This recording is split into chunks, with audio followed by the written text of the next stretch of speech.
दोस्तों, क्या आपको पता है कि सद्गुरु रितेश्वर महाराज को 4th स्टेज का कैंसर था?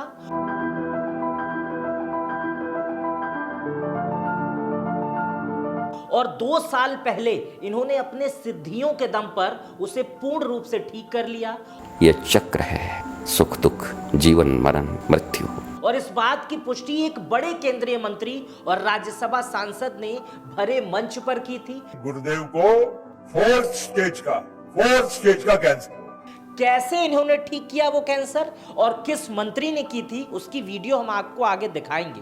लेकिन आज हम आपको बता दें, एक ऐसे सद्गुरु के बारे में आज मैं बायोग्राफी लेकर आया हूं जो मंदिर के साथ साथ एक सनातन यूनिवर्सिटी बनाने पर विश्वास रखते हैं, जो ये कहते हैं कि वर्तमान की मैकाले की शिक्षा व्यवस्था बदलनी चाहिए।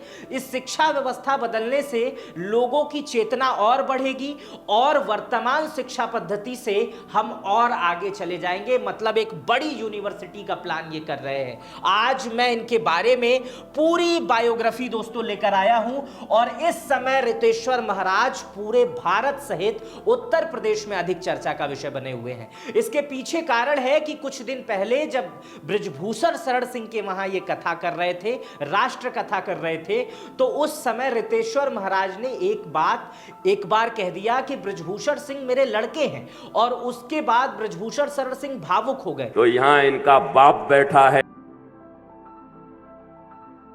तब लोगों ने यह देखा कि कुछ वक्त पहले जिस व्यक्ति के ऊपर बहुत आरोप लगे, लेकिन उस समय भी यह व्यक्ति भावुक नहीं हुआ। लेकिन कौन सा ऐसा व्यक्ति है जिसके एक बार कुछ कहने पर बृजभूषण शरण सिंह के आंखों में आंसू आ गया? तो ये सब तमाम चीज लोग जानना चाह रहे थे, समझना चाह रहे थे, रितेश्वर महाराज को समझना चाह रहे थे। इसीलिए मैं ये वीडियो लेकर आया हूं, रितेश्वर महाराज की बायोग्राफी बताने के लिए आया हूं कि आखिर ये कौन है, कहां से आए, क्या करते हैं, इनका उद्देश्य क्या है। तो शुरू करते हैं रितेश्वर महाराज के जन्म से। इनका जन्म 5 जनवरी 1973 को गोरखपुर उत्तर प्रदेश में हुआ। इनके पिता का नाम विजय नारायण और माता का नाम मंजू देवी है। इन्होंने कई विषयों पर ऑनर्स की पढ़ाई और मास्टर्स की डिग्री हासिल की है। मतलब बाबा जो है वो बहुत पढ़े लिखे हुए हैं और गोरखपुर वाले बाबा हैं। इनका जन्म जो है वो गोरखपुर में हुआ है। गोरखपुर से योगी आदित्यनाथ का भी नाता है। खैर, ये एक दूसरा विषय हो जाएगा। अब मैं आपको बताता हूं केंद्रीय मंत्री प्रफुल्ल पटेल का बयान। उद्यान मंत्री रह चुके हैं, राज्यसभा सांसद रह चुके हैं। इन्होंने अपने महाराष्ट्र के गोंदिया में जब कथा कराई तो ये मंच से, जब लाखों लोग जमीन पे थे, लाखों लोग मंच बाहर थे, तो ये भाषण दे रहे थे और उस भाषण में ये कहते हैं कि एक दिन अचानक मुझे फोन आया, गुरुजी की तबीयत बहुत खराब है। मुझे पता चला कि गुरुजी कुछ खा नहीं रहे हैं, कुछ पी नहीं रहे हैं, उनका वजन आधे से कम हो चुका है। इसके बाद जब जांच हुई तो पता चला गुरुजी को 4th स्टेज का कैंसर है। उसके बाद गुरुजी को दिल्ली मुंबई अस्पताल में मैं एडमिट कराना चाह रहा था। प्रफुल्ल पटेल आगे कहते हैं कि गुरुदेव ने कहा कि मुझे कोई हाथ नहीं लगाएगा, मेरे राम चाहेंगे तो मैं ठीक हो जाऊंगा। प्रफुल्ल पटेल आगे कहते हैं कि गुरुजी अपनी सिद्धि और तपस्या के साथ 4th स्टेज का कैंसर 100% ठीक कर लिए बगैर दवा के। इस वीडियो को थोड़ा सा सुनिए।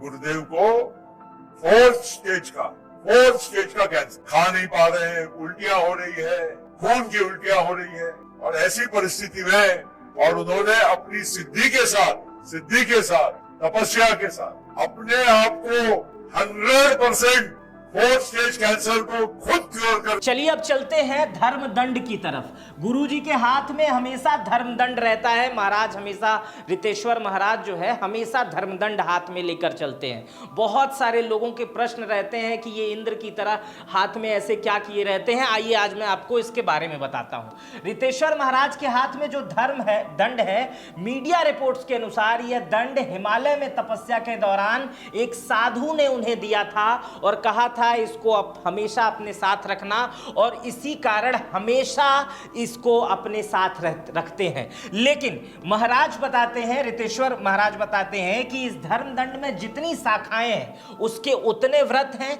जिस व्यक्ति के हाथ में रहता है ये धर्मदंड, उसको तमाम व्रतों का पालन करना पड़ता है। कुछ दिन पहले बृजभूषण शरण सिंह के हाथ में भी यही धर्मदंड देखा जा रहा था।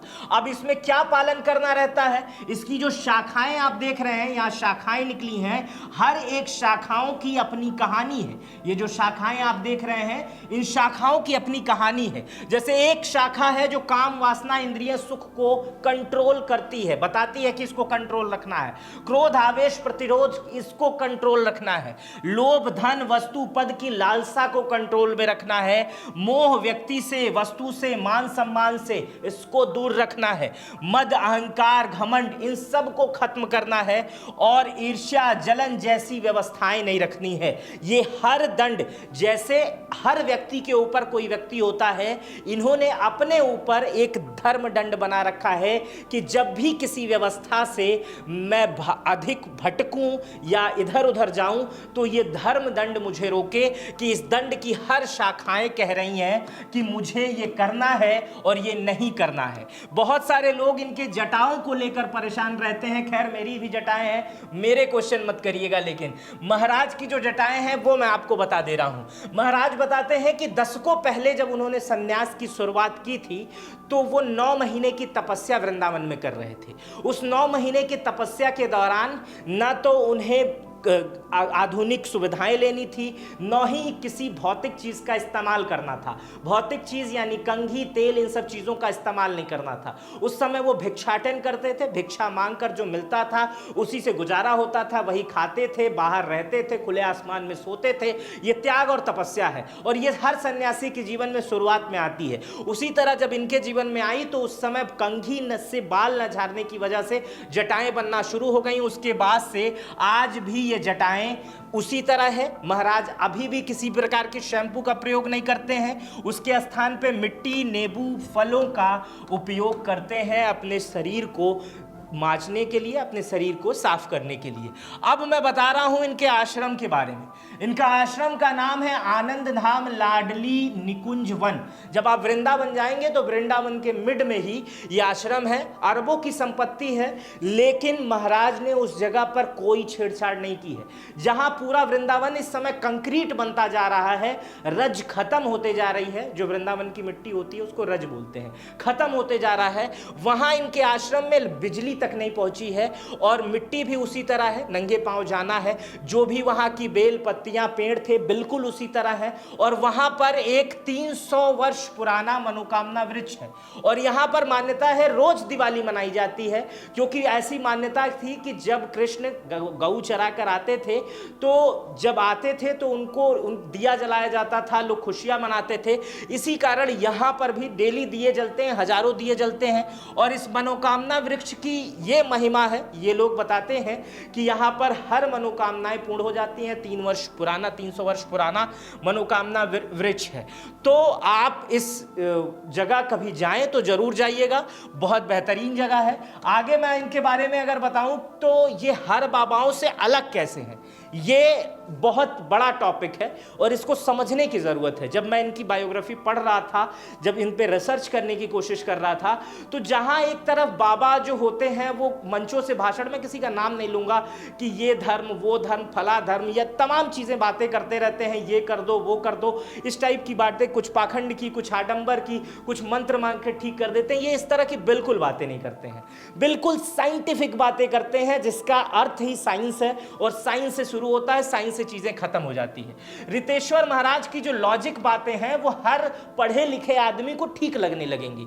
रितेश्वर महाराज शिक्षा व्यवस्था की बात करते हैं। रितेश्वर महाराज शिक्षा में सुधार और मैकाले की शिक्षा व्यवस्था को बदलना चाहते हैं। मैकाले जब भारत आया था तो उसने सबसे पहले शिक्षा व्यवस्था को बदला था, ताकि अमेरिका और इंग्लैंड वाली शिक्षा भारत वाले ग्रहण करें और उसी धर्रे पर वो आगे बढ़ते रहे। उन्होंने अपनी शिक्षा व्यवस्था तो बदल ली, लेकिन हजारों सालों से, माफ कीजिएगा सैकड़ों सालों से वो शिक्षा आज भी हम ग्रहण कर रहे हैं। हमें खुद नहीं पता है कि क्लास 1 क्लास 2 में ये क्यों पढ़ाया जाता है, 8th में ये क्यों पढ़ाया जाता है, ग्रेजुएशन में ये क्यों पढ़ाया जाता है, और उसका वास्तविक जीवन से कोई लेना देना नहीं रहता है। जब आदमी ग्रेजुएट पोस्ट ग्रेजुएट के बाद अपना काम करने लगता है तो वो शिक्षा उसकी सारी बेकार हो जाती है। ये उसी तरह की शिक्षा को बदलना चाहते हैं, ये आधुनिक शिक्षा लाना चाहते हैं।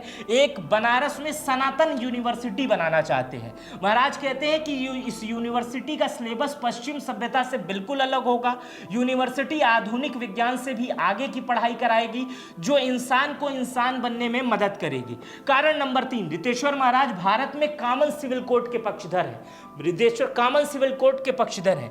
महाराज का मानना है कि इससे भारतीयों के लिए समान नियम बन जाएंगे, किसी विशेष धर्म, विशेष जाति, विशेष स्थान के लिए कोई नियम नहीं बनेगा। महाराज कहते हैं इससे भारत की चिकित्सा नीति, शिक्षा नीति और न्यायिक नीति में बहुत बड़ा सुधार आएगा।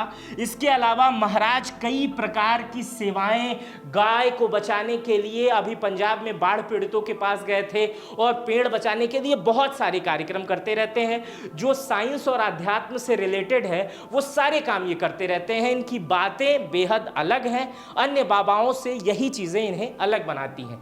ये रितेश्वर महाराज की बायोग्राफी थी। कुछ अगर मिस हुआ हो तो आप कमेंट करिएगा, मैं और जानकारी इनके बारे में लेकर आऊंगा। ये बायोग्राफी आपको कैसी लगी मुझे कमेंट बॉक्स में बताइएगा। अपना बेहद ख्याल रखिएगा। बहुत बहुत शुक्रिया।